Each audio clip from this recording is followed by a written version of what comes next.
Welcome back to the Make Love Easy podcast, where we help successful men achieve the love, power, sex, intimacy, dates they truly desire through a Justice League, Avengers team of superheroes who I have just from some magical superconscious connection had the pleasure of just being connected with over the past several years. I have the great honor, privilege, pleasure of introducing to you and adding to this conversation the wisdom, talents, heart, and massive skill in facilitation, some of which we may or may not do today. Tatiana Fontalvo. Hello and welcome. Hello. Thank you, Louis. So we were talking just before the show about the integration of masculine and feminine, the recovery and plugging into inspiration inside of ourselves, and also the holding realistic expectations of what showing up for partnership looks like. And I'm curious, like, I'll tell my story first, right? My cock and my heart were detached. And I was just out of a really painful relationship. And I thought I was seeking sex, but that wasn't what my heart wanted. And I still remember we're in Zilker Park with you, me, Lars. We're all hanging out. And then I just started sharing vulnerably. And then you started blasting me with lovely facilitation. And I was like, whoa, I feel that. I see that. Oh, you've seen through my ego's clever illusions about itself and what it really wants. And so I'm committed to two things. I want to hear like what you've noticed in men around that, and then what you would offer to have them step out of that disintegration of mind and heart, of cock and heart, of feminine and masculine inside of themselves. Like, what's there for you around that? There's a lot there. There is so much there, Louis, and we've worked together for a long amount of time to really pull at all the threads that go along with this, right? Because, okay, so I'll just start. One, the heart is mysterious.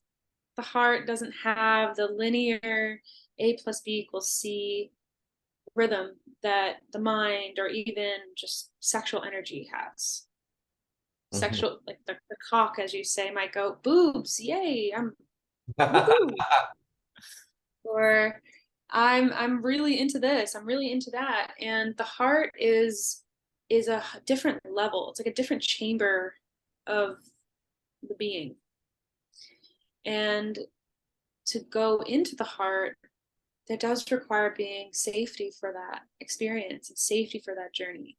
That's why facilitation and support can be really important for such a journey, and partnership done in a way that's really honoring what partnership is can support that journey. But it's a very sacred, tender exploration. And the cock and the mind, they want to penetrate, they want to ignite, and the heart wants to receive. And we can see it in our society, how challenging it has been for us to receive as a collective family. Receptivity is not what we talk about very much. We talk about doing, creating, building, talking, looking. But receptivity, genuine receptivity, it's just as important. And this is a big movement that we're seeing overall with the feminine principle rising, is really receptivity is rising. So there's this dance that's required of, I want this, I want to hunt, I want to create, I want to climb, but I also need to be able to take in the views of my climb. I need to take in the smells of nature around me as I hunt. I need to appreciate what I'm bringing to myself. because otherwise it does become mechanical, it becomes empty, it becomes a game that is 2D. And one other thing I'll say is we also have to learn how to trust ourselves again. And the mind can make decisions out of fear. The mind can make decisions out of illusion. The cock can make decisions out of just pure lust. And when we bring the heart in, when we acknowledge tenderness, when we acknowledge our sensitivity, then there's an opportunity for more grounded choice. What do you think about that? I love it. I love it. It's such a great outline and distinction of sometimes and I used to not like this because it sounded so like Orthodox Christian, like the lower nature. Like what? No, I love that. That's great. Sure. But it by itself, like separated out with it when the energy is not allowed to flow fully and do orbits and move through the body, like there's a chaos to it. And you were also pointing to this notion that I brought up before the conversation, the dead letter killeth, like life embodied, thriving. It can't take place in this mechanical space of lacking inspiration, lacking heart, and lacking. It's like being able to lean in and also being able to lean back, leaning out or leaning forward, like giving, climbing, moving, and then leaning back, like receiving, allowing, feminine, being penetrated by the world, as it were.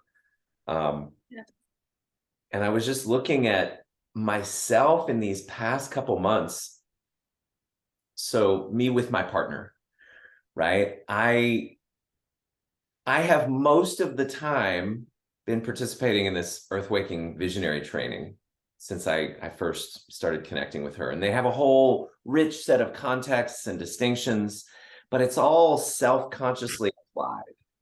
Like, it's like, all right, let me notice, am I hijacked right now? And what do I do now that I notice that I'm hijacked? Or how do I practice forgiveness? Or how do I practice non-judgment or being love or not coming from my ego? Or above all, being in contribution, giving to give, not giving to get. Giving because it feels good, because I am the gift, because it is an expression of who I am, not because I'm trying to manipulate some chess piece in order to give me sex or to give me attention or to give me approval. And I stepped out of that work for a while, and there's like a half-life for transformation, possibility, and distinctions, like being like a sponge inside of certain communities and certain contexts and certain energetic frequencies and currents. Like if we step out from underneath the shower that's flowing to us, well, then what's available is not going to be flowing to us anymore, and eventually we're going to dry up. And so I had a distinct experience of this, like, because I had no register, I had no conversation for noticing the drift. And the drift comes to us from Napoleon Hill and Think and Grow Rich, this whole idea of like, oh, I'm just drifting, I'm lazy, I'm apathetic. But there's a drift inside of relationships too.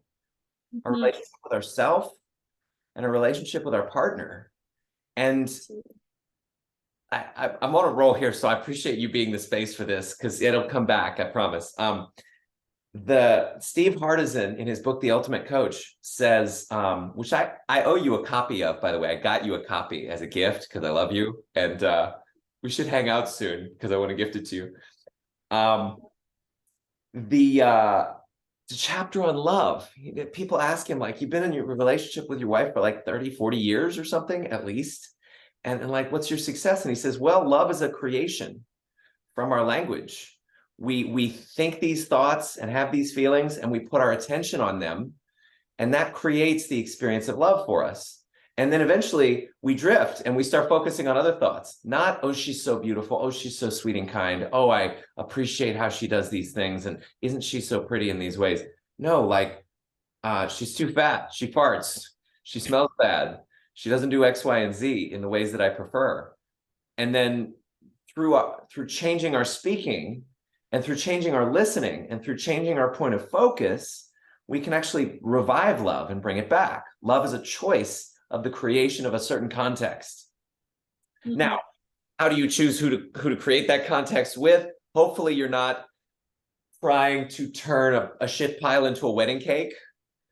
Like my last relationship and the one before that, probably I was trying to turn a shit pile into a wedding cake. Like, they were deep energetic misalignments that me creating the context of love was not going to solve. Or me, especially because there wasn't participation between the two of us. But I noticed how I was creating my partner, what I was focusing on, what I was emphasizing. And I noticed that it didn't work and it had become sort of mercenary. I had drifted. And so I recommit. I said, all right, I'm going back into the visionary calls. And immediately the energy of this stuff lit up, of these contexts, these distinctions, these ways of seeing, these ways of being. And I was like, all right, I can choose this again. And I came back to my ground of like, I'm in this relationship with Sarah to give. And sure, giving is the energy of receiving as well. So being open to receiving and treasuring and enjoying receiving, because everyone gets blessed when I receive. But at the same time, like, I'm in it to win it in love, as a contribution, as a gift first and above all, and without expecting anything in return. And yet, this is where the horns of the dilemma come in. How do we stop that drift? How do we keep from drifting away from our ideal relationship with ourselves, staying inspired, staying committed, and our ideal relationship with our partner? And this is all one horn of the dilemma. The other horn of the dilemma is anything that's created self-consciously has to be renewed and revitalized self-consciously. I literally write love, mastery, flow, fun, and growth on my whiteboard so that I keep my focus of attention on it. And I started thinking about that. I was like, okay, well, maybe there's more work to do inside of me to actually be the person who just is contribution. And the habits and behaviors flow from there, rather than me having to reset my attention on, I'm focused on being a contribution. Am I being a contribution or not? And it's like this mental game on some level that dissolves. And so anyway, I'm just live from South Austin, in the conversation for like, how do we resolve these? And how given where you're coming from, what would you add to all of this? Yeah, these are big questions. You always ask big questions, which I appreciate, because yeah, there's so much to being in relationship. I think we take it for granted when we see film and television and just, this is the norm, this is the status quo. But it's like, I feel like we're almost waking up to what a real relationship is as a collective. Those of us who are willing to do it are seeing what it really means. And because even in the past, I feel the past, they were more focused on commitment. Mm-hmm. There was marriage, there was agreements, there was, we're gonna have a kid, we're gonna have kids, we're gonna have a family, all that stuff. But was there this dance and this play of consciousness as much, of really growing, of really expanding with each other, right? And when you're talking about not drifting, in the past, it was just, you might go to hell if you drift. Right? You want to sex with someone else, or you want to, whatever, oh, the whole town will think you're horrible. And now we're in a place where no, people get divorced, people split up, and it's our choice now. Now it's more of our choice. And I like to work with the body. I like to work with the emotional body and the somatic body, because this is where we can feel more attuned to our own truth. It's like you said, it can very much become a mental game of right and wrong and good and bad, which is the past. It's hell, it's the church, it's all of that. That's mental. The body and the emotional body, what is it like to be a person that lives and breathes love? What is that like to inhabit a body that is choosing love, not, like you said, not for the gains, not for the wins, but to be that, to feel that for yourself, and to also enjoy the pleasure of how that does touch your world.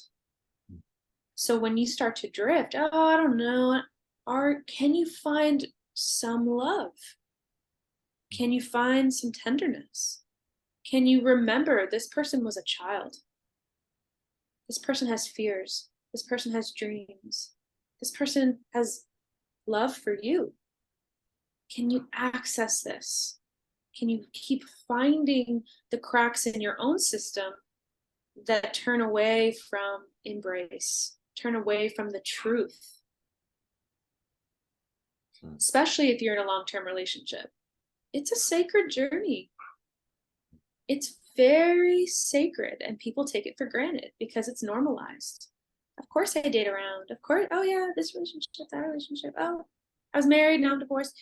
And I believe that's just BS, people talking in that space, if it's no big deal.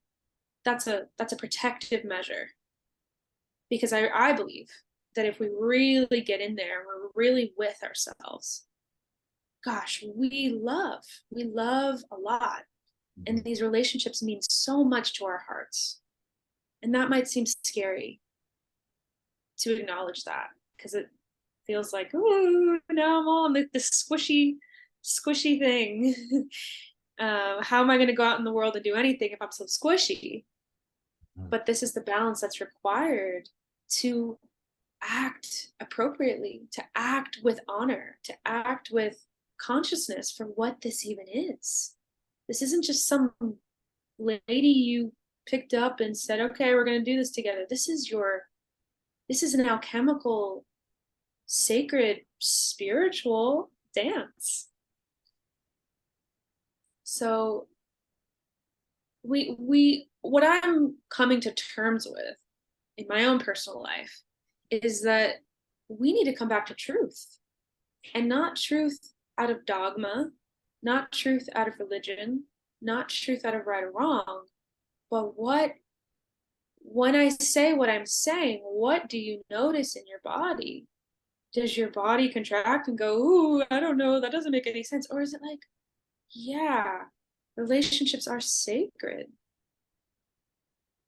tender. We're living and dying and breathing and eating together. We're doing all this. And that's where we pivot from relationship being this trophy of our success and this place of pleasure and getting high and feeling good, and it becomes a place of our spiritual path. It becomes a place of tender care. And then all the other stuff is just wonderful cherries on top, because that stuff is true. We get to have a lot of fun. We get to have a lot of pleasure. We get to do all of that. But the core of it is, whew, this life thing is kind of epic. It's kind of wild. It's a wild journey. And wow, you're here with me. And I want to give everything I can here. I want to give everything I can to this stream of energy we have here. And this is my practice. This is my sadhana. This is my, this is where I get to keep coming back and seeing myself and sculpting myself and raising myself. It's not a place to be complacent. And I have compassion for those who made their relationships a place of complacency, because those people are usually in fight or flight. They're usually in survival mode, and they just want their partner to be a soft pillow that doesn't talk back. And that's okay. But is that really honoring the depths of love and the potential of relating? This is beautiful. This is so elegant. Because what I'm present to here now, as you're talking, is the sacred possibility of relating and the cosmic spiritual depth of that journey being taken together and being taken seriously, not like a heavy burden, but like I think it was Christ who said, "My yoke is easy and my burden is light." Like there's something serious there, but it's not serious like it's play. It's like you were talking about. It's sort of a sacred play, and I have two acknowledgments and then a request of you. One acknowledgement, and this is kind of an advanced for people who either have seen the book or who have not. You haven't seen this yet, I don't think. I don't know. Maybe you have, maybe you haven't. Because I've upgraded the book since you helped me move through that early draft. But there's this section from one of my favorite sci-fi shows. I don't love you. You did once, and that can't be erased. And I'll never forget the assignment you gave me and my partner of capturing, I think it was like 50 or maybe 7 pages of gratitudes about each other. And like that quote finally encapsulated it all, because like the person who exists out there somewhere in the world, I don't know that she wouldn't try to badmouth everything that's on these pages, but she did say them. It's like Carl Sagan says at the end of, or what he said to his wife on his deathbed: "I may not see you again, but I have seen you."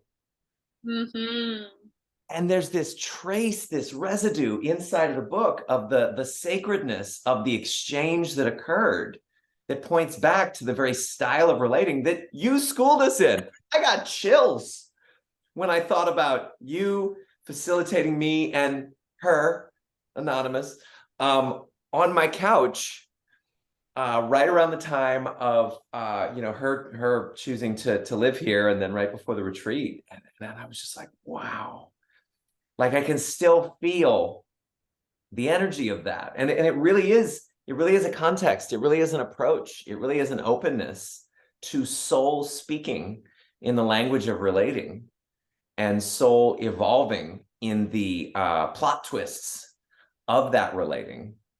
So just thank you for your inspiration. Thank you for that assignment, because those pages, they're not leaving my book. And they're not. I want to hear this for you. How is that for you after moving out of that relationship to have that written down? I feel great about that there is a record, because it was so momentous, Tatiana. Like I've never gone to that depth with another human being, barring Sarah, but that there's a good bit less karma between Sarah and I. So like it's less rocky, it's less dramatic. I mean, that's more dharmic, that's more like close to power couple, what we've got that we've created. But looking back and seeing the aliveness, and that was what I was most inspired by. That was going to be my request, is like there's a drift that I've noticed, and there's a represencing to my aliveness in my partnership and partnering with me internally, that I think would be fun for our people to witness your skill in helping someone relatively quickly step back into and achieve. And I also want to thank you for your inspiration with you and your partner, which I haven't checked in on how that's going or anything recently, but just in all. Same old. What's that? Same old. Same old. Okay, cool. Well, it's pretty good. I mean, it's pretty inspiring. So yeah, for sure. Yeah. So just thank you. You down to play with me with a little facilitation, or did you have more to say about somewhere you were leading me with the question you had, or? No, but I'll just say, because I've loved big, even the little flings, even the we weren't official, like, no, it was officially in my heart, like it was my heart was officially activated for sure.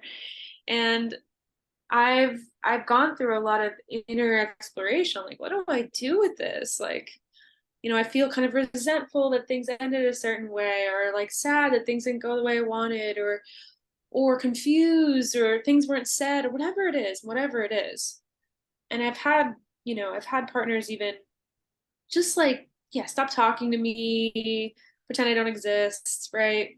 And it's like what has continuously fed me is, nope, I know the truth. I know the truth because I felt that. I felt that connection. I felt that love.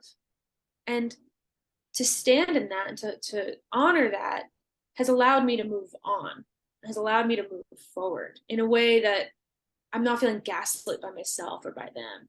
Mhm. And a cool little thing that's happened a few times now, because I'm pretty psychic. I do a lot of intuitive work. My dreams can be really interesting. And there was a guy that I was seeing for a summer who was just my best pal at the time. I mean, we just had so much fun together, so much fun.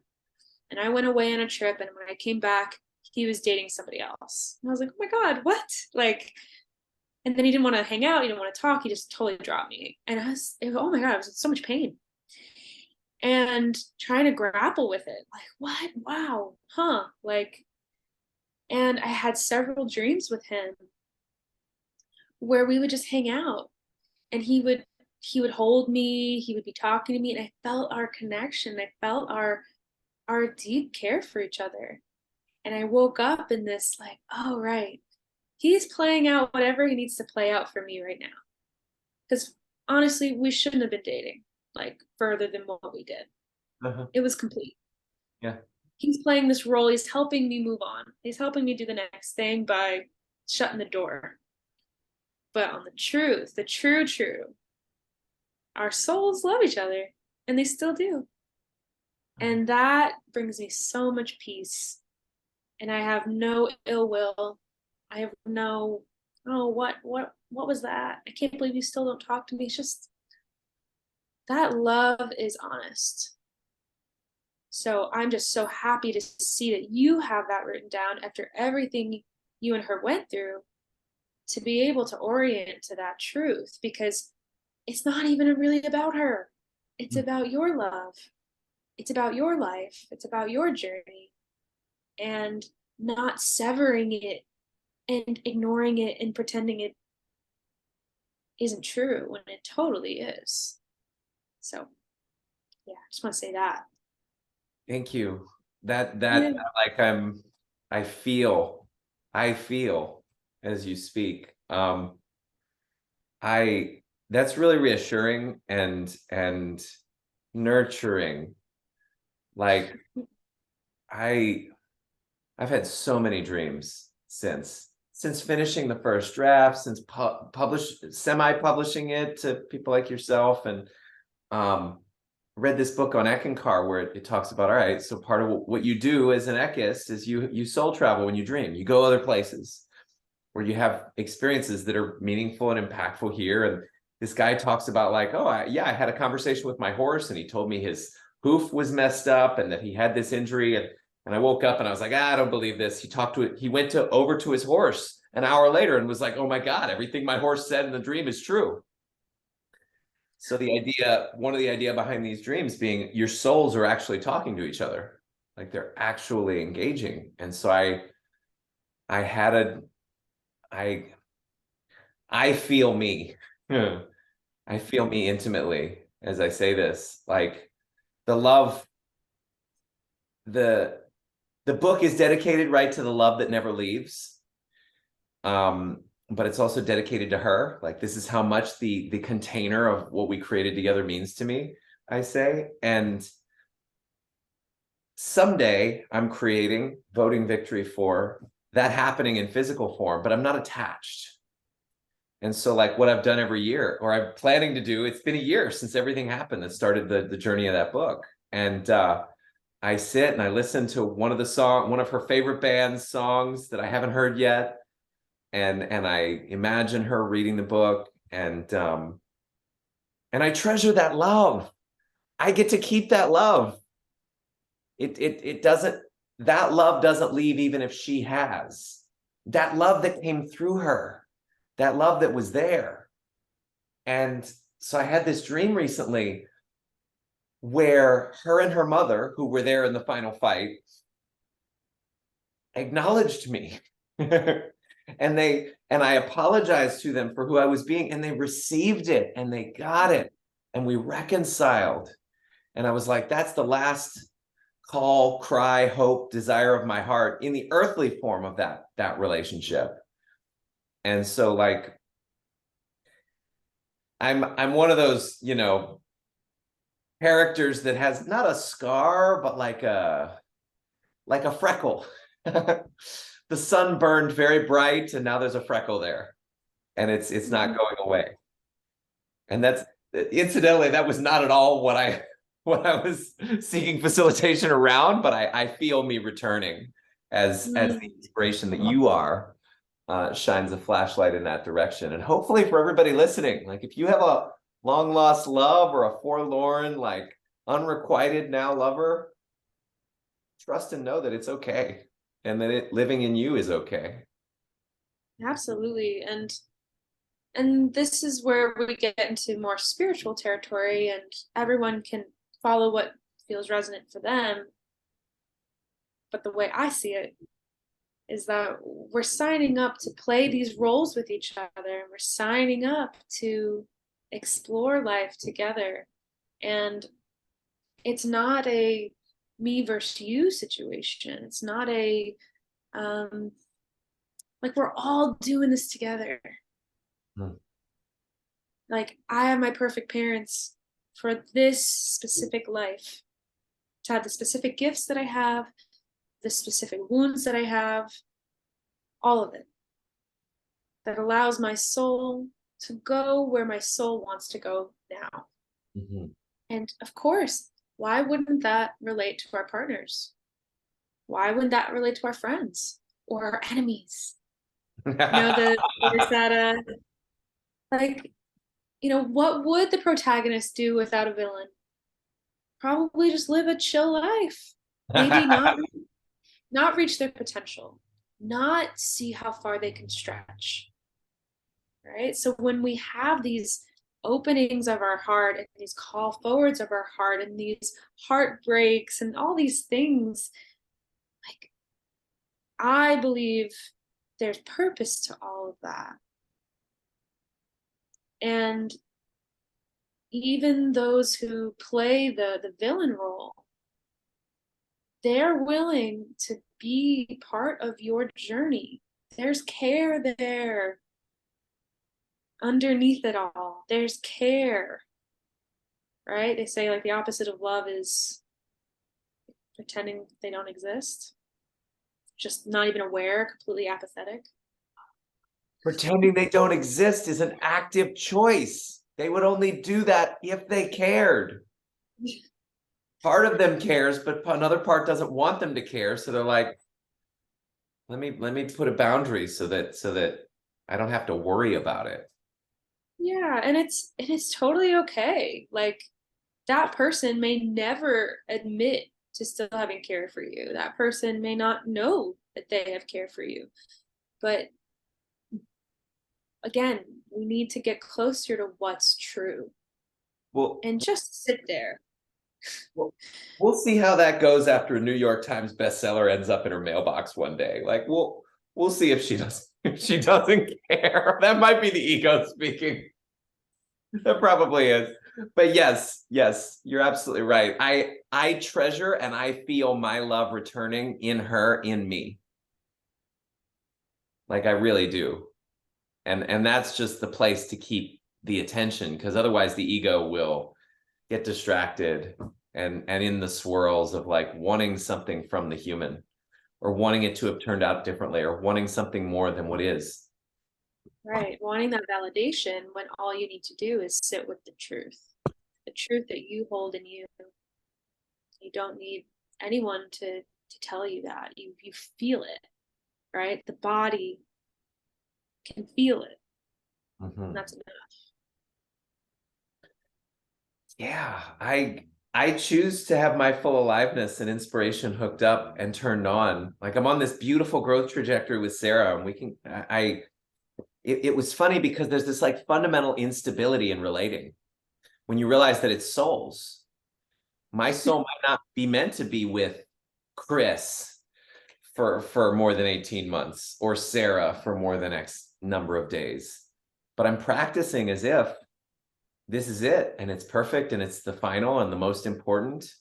And I'm choosing to discern what in me has allowed in less than consciously apathy, in less than inspiration, less than enthusiasm for what is. Do you see that, what I'm driving towards? Absolutely. Absolutely. So my question for you would be, are you thinking there's something better?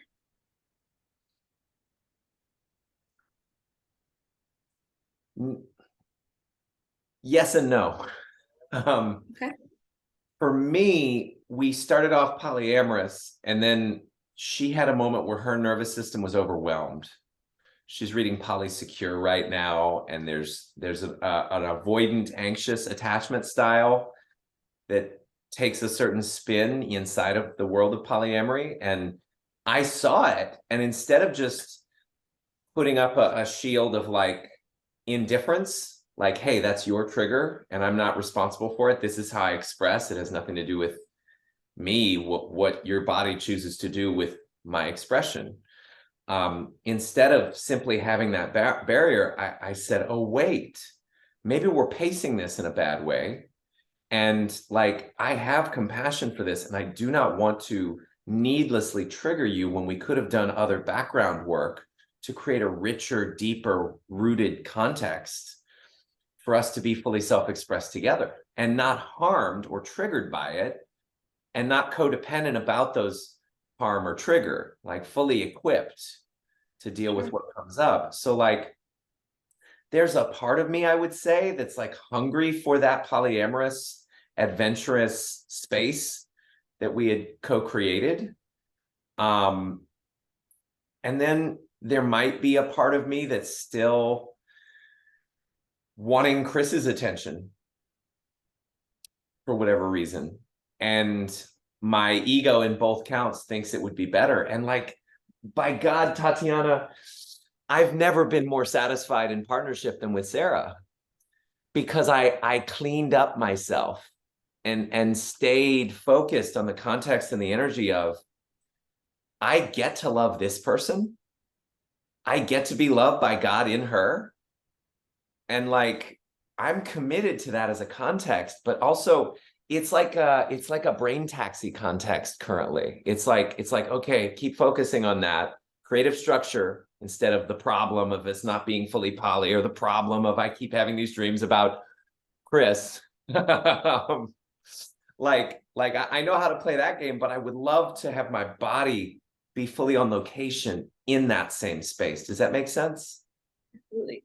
So when you're feeling those pulls towards Chris, I'm curious where. Michelle is the polyamorous one, like right now, for Yeah, example. right. I get it. I get it. Where do you notice that in your body? Um, stomach and heart. Like there's, Stomach. yeah, yeah. And tell me about the sensation that you notice there. Ah, with Chris, it's like, um, Mm.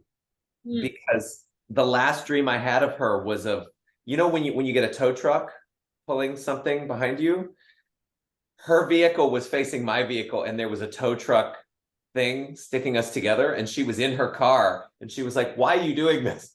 And I was trying to back my car up, and it was like, why am I still feeling these things?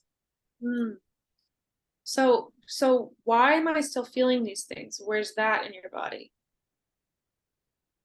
It's like frustration, tension, and it's very light. It's so Uh-huh. light that I can manage to skirt by or brush it to the side for a long time. Yeah. Okay, and where is it? Is it? In my trunk. It's in my trunk. Yeah. Okay. So just noticing that, like you said, ugh, like in Ugh. your, yeah, and in your fists. Yeah. Mm-hmm. It's a grimace. So just like I actually want you to go into that a little bit more. Like feel the fist, Ah, feel, yeah. And just damn it. notice it. Yeah, damn it. Right. I'm ready to be done with this. Uh-huh. Ready to be done with it. I'm ready to be And really done with this. uh-huh. And now I just want you to play with me here because we're really abbreviating. You know, this would be much longer journey together, but like I want you to take a deep breath and like let it all go. And I want you to notice your heart and imagining there's a space in your heart for pure love, soul to soul.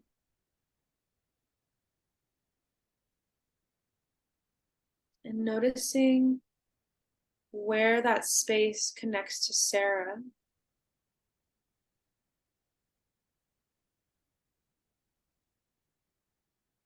And continuing to breathe.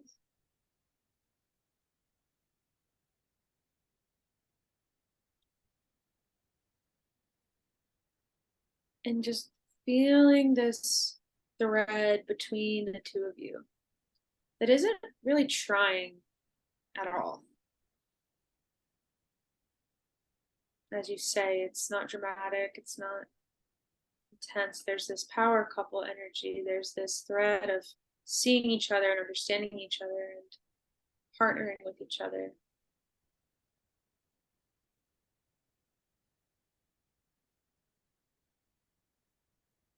And how is that for you to notice that? I feel my tender me. I feel tender and um like it's like I feel a little bit of like sadness, precious sadness, kind of Sure. like thank you that I get to experience you or this. Like wow. Yeah.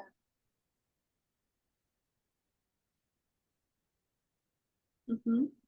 Here's where I get thrown a little bit for a loop.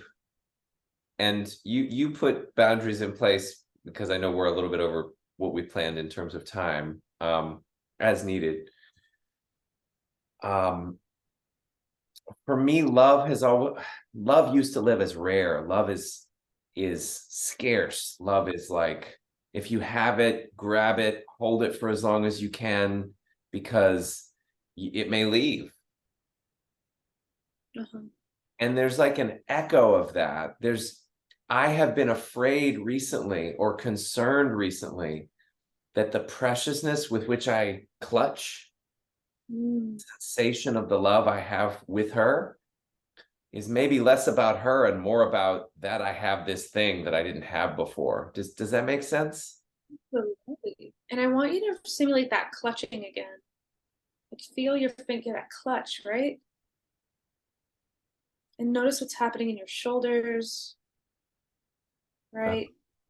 Just notice what's going on with that motion, with that energy. It's and then let it go and remember that feeling in your heart, that thread that's not trying, that tender thread.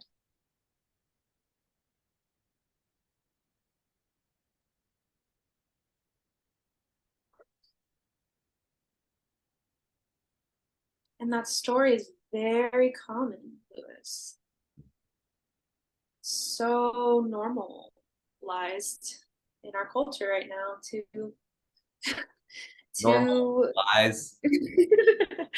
yeah, to keep questioning, do I deserve this? Is this real? Can it be this easy? And you know, that's a soul's journey. That's a soul's journey, because sometimes we are being asked to get a little bit more uncomfortable. Sometimes we are being asked to trust deeper and relax, because our systems tend to want to find a problem, find an issue, find something to fill our drama. I mean, you're talking about the drama of your previous relationships. It may take you a while to fully detox from that in your field. Yeah. And Chris, Michelle, whoever, can be a real tantalizing slice of some drama, some spice, some heat, some, ooh, what's going to happen here? But our primary problem as humans is that we have, by our neurological nature, an addiction to problems, and we oscillate. Our ego thinks it needs something out here to be okay, and continues to take action and seek. So we're either in oscillation or we're in creation. We're either like spinning our wheels in our wounds, or we're forward focused on what we want to create and taking action from there, from that energy, from that context. Absolutely. And I so appreciate how you've been able to speak for the parts of you, right? Instead of identifying all the way, this is just how I feel, this is who I am, this is what's true. There's a part here, there's an aspect of me here, there's a little whisper that, oh, I don't know if I totally trust that whisper, but it's here. And that's when we start creating spaciousness with ourselves, so that we can find out what's true. And did you get to notice the different sensations in your body, of like the gripping and the fuck and all this stuff, and then the contrast of that love? Yeah.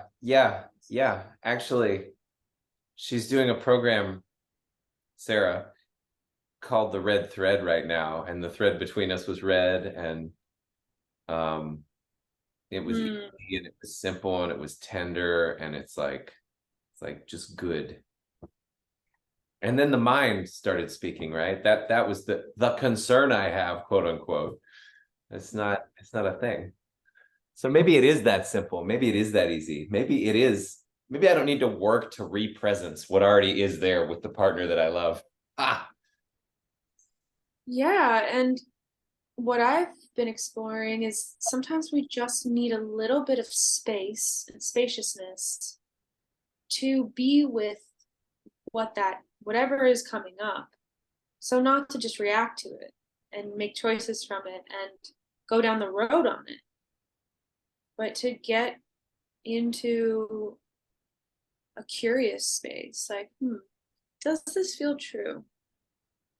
And where is this coming from? And is this familiar? And is this me in trust? Right? And you can come back to that feeling of love, right?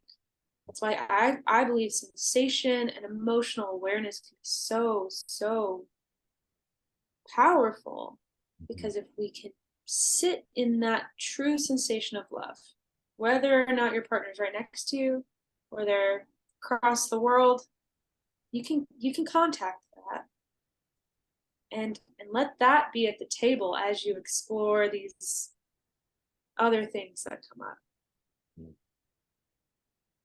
And you'll see which one speaks louder, and you'll see which one is leading. You've really matured and grown as a facilitator. I love it. Thank you. It's very different. I'm committed, baby. Yeah, it's very different than what I would have expected. Not the maturing, but the specific tools and directions that you moved us in, or you invited me into. And it also answers the question of the other thread, which was, oh, I was just turned on by her, and turned on by the power of something being possible. Like, I don't know if you've ever heard this from a man, like being turned on by another woman's sexual availability and possibility, and less by her as a person. Like, oh yeah, I could have that. I could have her. And that feels good that I could have her. But I think it was overshadowing underneath the surface. Sometimes we get turned on by someone we're meant to create something with. And I think I meant specifically to serve that person, not engage with her polyamorously. So this is helpful Correct. in ways. Yeah. Yay. And even like life is sexy. Life is, life is a turn on. You know, I feel when we're really in that openness to life, it's like, woo, those leaves are moving really nicely today. Or, just there's so much sensation, there's so much pleasure here. And it's a total matrix. This is a whole other conversation that because I feel pleasure or because I feel my turn on, that it's meant to be used in this one way. Mhm. When really that's just our life force. Really, that's just our enthusiasm, our excitement. It's not just for sex. And I've had men that's shown up in my life, and I've been in my relationship, very committed. There have been times I've gotten turned on by guys, and I'm like, whoa, why? Why is that happening? Because there's something to this person, and this is my journey. There's something exciting about this person's energy. There's something exciting about maybe this person is so different than me that I just feel the polarity, and it's like, whoa, how interesting, how exciting, right? I feel that like the charge. Or sometimes it's like, I remember this one guy, I was really turned on by his commitment to his work. He was so committed. He was so in it. And I was like, whoa, does that mean I need to go ditch my partner and date this guy? No, it's just he's lighting something up in me. And this is where there's more work to release the shame of our sexuality, the shame of our excitement, and start to understand what's even being communicated with us. Like you said, sometimes there's a healing. Maybe I'm here to help this person heal. Maybe we have healing to do together. Maybe there's some creative spark here. Because that's really all that energy is. It's creativity. Mhm. So depornifying the experience, right? And bringing that energy to your partner. Deportify your experience of your own sexual energy. I mean, That it's was a mic, such a matrix. that was a mic drop, miss. It's such a matrix. I mean, it's insane. It's insane. Like, no, this is my body communicating with me rightfully for a reason. And I know, I mean, detoxing from porn is a journey because your wires get crossed and stuff, and there's stuff to that. But I'm talking about authentic excitement. Yeah, that's interesting, and maybe we'll conclude on this because I'm so curious to hear your thoughts around it. I'm somewhere between 3 and 6 months out from being completely porn free, which is epic. I mean, I've had periods of no use or little use or just softcore porn use. I'm just gonna look at some women that are attractive in bathing suits that are not live. And I've noticed my energy, my turn on for life has gotten stronger. My focus, my drive, my enthusiasm, my willpower has gotten more powerful. And also my uh, sensitivity to turn on with my partner has increased. And so I'm curious to learn more about that journey because it does still seem that the echo of the habits of use exists cognitively and behaviorally, even though I don't feel any cravings for porn or the sedation that comes through it. I still notice, as Michelle, for example, it'd be funny if someday she actually saw this podcast, because that's a real person, that's not a fake name. Like when I first met her, I was physically turned on. I was like, oh, I want to talk to her. And then I talked to her and found out, okay, well, there's probably some value I'm meant to add. There's some kind of a contribution I'm meant to be in her life, in service of her business or her world, whatever. And she inspired these poems. And I one of the the whole poem's just about, do I do what my cock seems to be saying, or is it saying something different than what I think it's saying? And of course, all painted very eloquently and seductively and that kind of a thing. I still do that. I like that, being inspired in that way.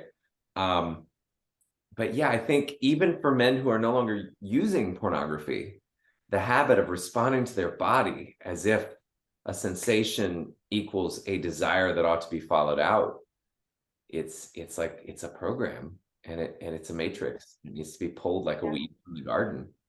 And it makes me curious what the confident lover we talk about in Make Love Easy would look like on the other side of all of that being pulled from their system. And yeah, go ahead. What were you going to say? This is my philosophy. Uh-huh. I'm not saying it's the ultimate, but my philosophy is that we're moving more towards an energetic experience of each other. Porn, it's so funny. I happen to like, it's a long story, but I haven't seen a pornographic video in a very long time, and I did a few days ago. I saw a clip. And I was researching something. And it reminded me, because there was a time where I explored it, and it like, it's such a, like, it's almost like sugar. It's like when you eat a lot of sugar, it's like this woohoo, like, but it's so up here. It's not an embodied experience, really. It's like this like sugar craze. And like it has its allure in that way, because it does hit buttons in the body. It hits buttons. But fundamentally, that realm is focused on just vision, mostly. It's about angles. It's about ass. It's about curves and lines and colors and ethnicities and all this stuff. Sure, there's fetishes of whatever, but generally, it is a very visual experience. And for those of us who are having sex, you can see the difference between porn and sex. It's just completely different. There's so much more to, it's a physical experience. And porn is making it just a visual one. That turns off so much in us to keep orienting to that, right? Because yes, it's visual. It is. It's physical. It's emotional. It's spiritual. It's all of it. So moving from that space, I would even encourage men to practice not looking if they were so in the porn of it all. What if you could just touch your partner and feel your partner and breathe with your partner? Like, expand those senses again, because this one's getting burnt out. This one is fixed. It's been programmed, right? So close the eyes. You have an opportunity for some new pathways. Something landing for you? This is all so mind-blowing. I mean, like, porn fundamentally, aesthetically, existentially dissociates. It's not just about dissociating the physical search for pleasure from the emotional or the spiritual. It's like, as an artist, I can imagine you hearing and seeing and understanding, like, it's lines and colors, it's movement and angles. And that really resonated. It was like, yeah, why would I go watch a movie when I could be in a three-dimensional experience of a thing? Just from a purely aesthetic perspective. And so, like, how this is programmed, how this has already had its thing. Like, because the neural pathways are strong, developed over years and decades to view, and the facades, the eye movements. go in certain directions that are comfortable and familiar and habitual. And yeah, how revolutionary could it be to blindfold yourself? I'm okay. I'm down with that. There's been some experiments recently with blindfolds. We'll just say that. And so I'm down to get blindfolded. Thank you. And you get what I'm saying. It's more of a sensing of each other and an exploring in a way that's more animal, that's more primal, that's more, it's not an idea anymore. It's an experience.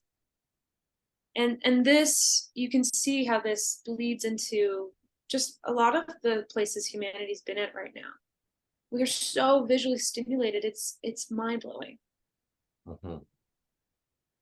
Like, oh my God, we're bombarded with so much data visually. My eyes have been like yelling at me lately, like, yo, we gotta do other things. I gotta be closed sometimes. Like, I gotta rest because this is has been our main focus for a while. And as someone that understands marketing, you can put a bow on a piece of shit. The visual is not necessarily what the value is. Mhm. So I feel our next evolutionary step is we need to sense, we need to intuit.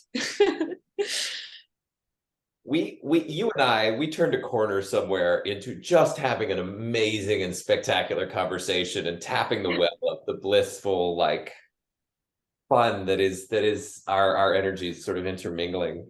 This is really cool. I would love for this to go on forever, and for the sake of having our listeners and our viewers, those who are watching us with your eyes, not being overwhelmed by the star genius and the supporter genius. What would you say, just last gold nugget for our people? And then where can we find you? Gold nugget.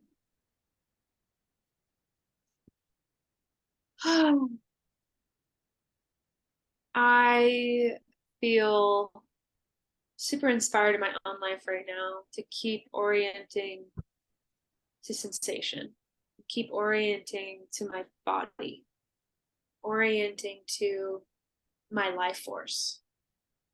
These things are timeless.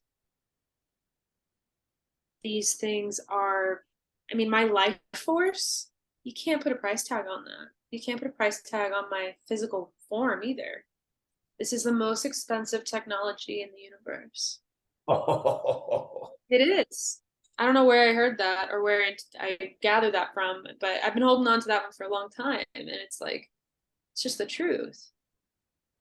So it makes sense that we've been bought and sold and manipulated and told all these things for so long. But what's timeless is this.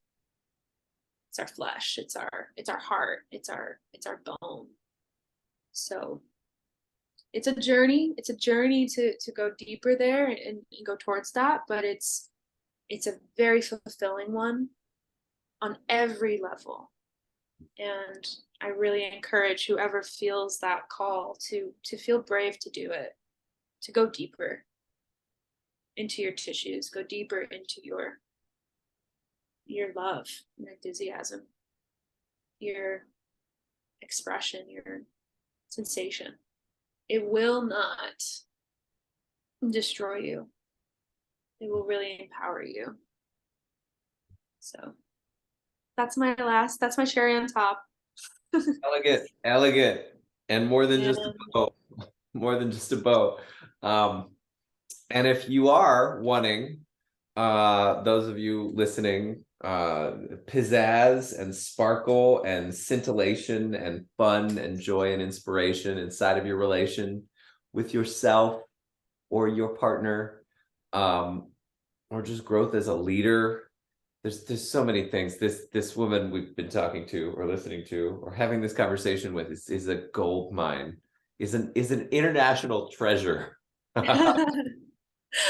Thank you. I love that title. Great to So keep. appreciate it, Liz. And you can find me on my website, tatianafontalvo.com. I post on Instagram and Facebook. I am coming out with a Substack super soon. I'm really excited, where I'm going to explore pop culture as a way to connect with more consciousness, because I really believe that everything has the opportunity to teach us something. And instead of discarding this opportunity to learn, let's actually get in there. So that's all coming soon. Oh, Yeah. so good. Love it. Love you. Thank you for being here. Thank you all for listening. Please like, share, subscribe, give us your feedback. Appreciate you. Go make love easy.